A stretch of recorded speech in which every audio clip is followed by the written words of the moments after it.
nouveau sur Congo et l'autre. Bonjour et merveilleux docteur. Merci beaucoup à vous. Voilà, nous sommes le 31 décembre 2017. Là, on se retrouve ici à Montréal. Après la manifestation des Congolais qui viennent de braver le froid ici à moins 30, moins 30, 40 degrés. Quelles sont vos impressions par rapport à cette journée?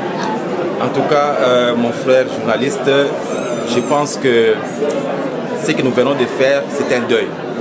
C'est un deuil parce que normalement la journée d'aujourd'hui devait être une journée de fête.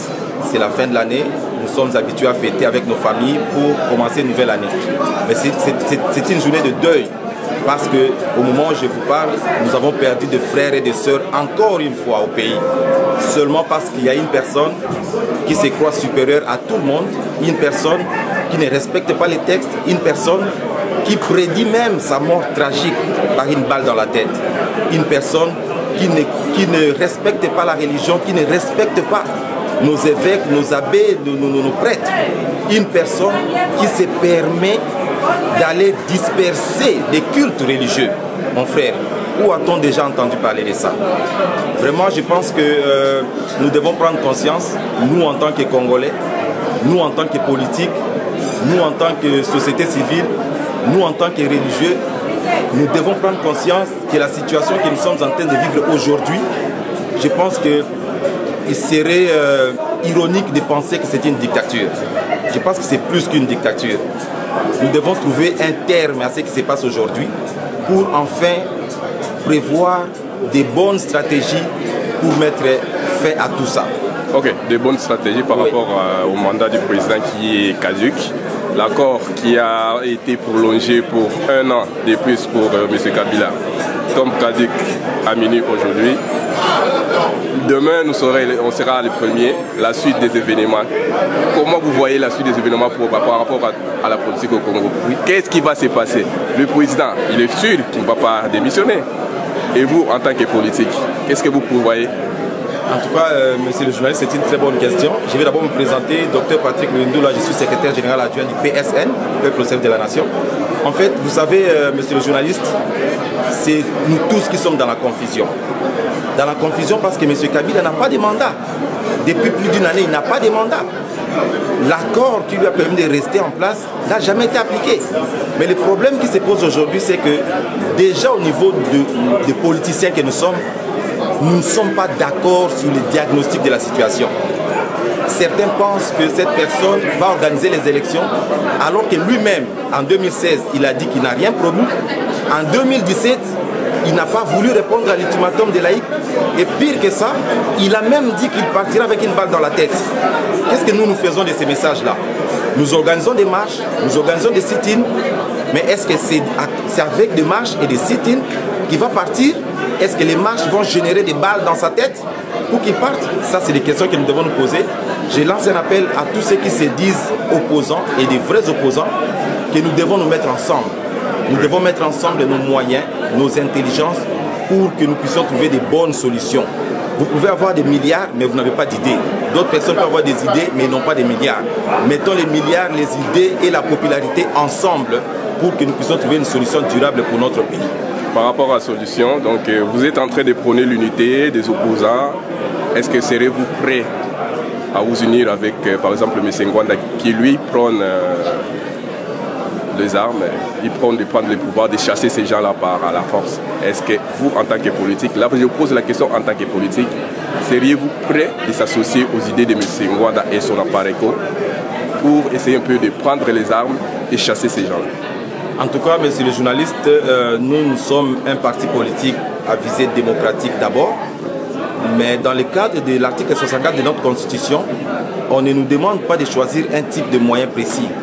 On nous demande d'utiliser tous les moyens à notre disposition pour pouvoir chasser un individu qui s'accapare du pouvoir. Mais vous savez, l'unité que nous avons toujours prônée, nous, du PSN, c'est une unité d'action. Ce n'est pas une unité de valeurs, parce que nous n'avons pas tous les mêmes valeurs. Mais si nous pouvons mettre ensemble nos actions pour arriver à un seul objectif, il n'y a pas de problème. Mais après avoir atteint cet objectif, c'est à chacun de cheminer avec ceux qui partagent le même valeur. On a vu les limites des protestations pacifiques, les marches, les grèves, les virements. ça donne rien. Non, vous savez, monsieur le journaliste, les marches pacifiques, en fait, disons, les moyens pacifiques n'ont pas montré leurs limites. Oui. Ce sont les personnes qui utilisent ces moyens pacifiques qui ne les utilisent pas comme il faut.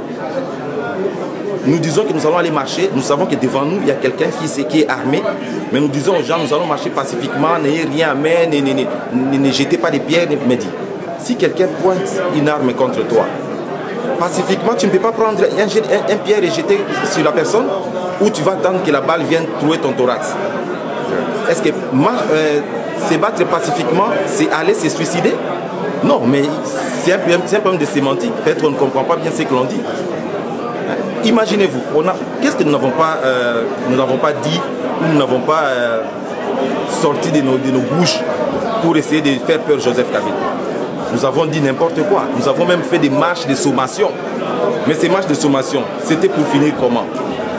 Prenez un exemple. Moi, je suis du rassemblement. Nous sommes du rassemblement. Je ne critique pas les rassemblements. Mais quelque part, je pense qu'ils ont besoin de cerveaux un peu plus frais comme nous autres. Parce qu'imaginez-vous, nous faisons une marche de sommation pour le 31.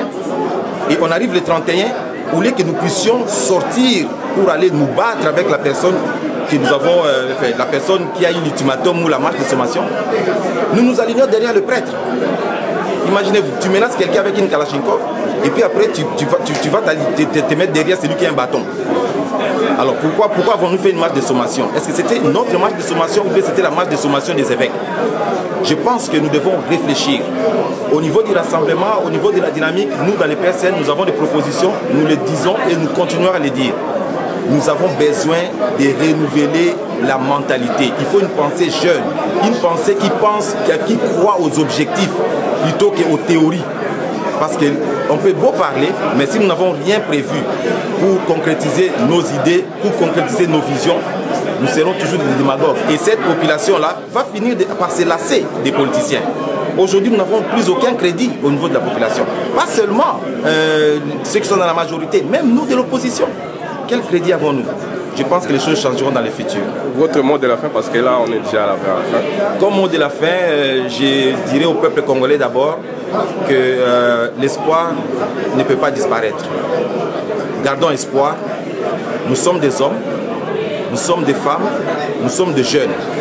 Il nous tue aujourd'hui, il nous tuera demain, mais après demain, il ne nous tuera pas. Il y a un adage qui dit « Ce qui ne me tue pas me rend plus fort ». Il y aura toujours des gens qui vont rester dans ces pays-là, qui trouveront des solutions face à lui. Il n'est pas un Dieu.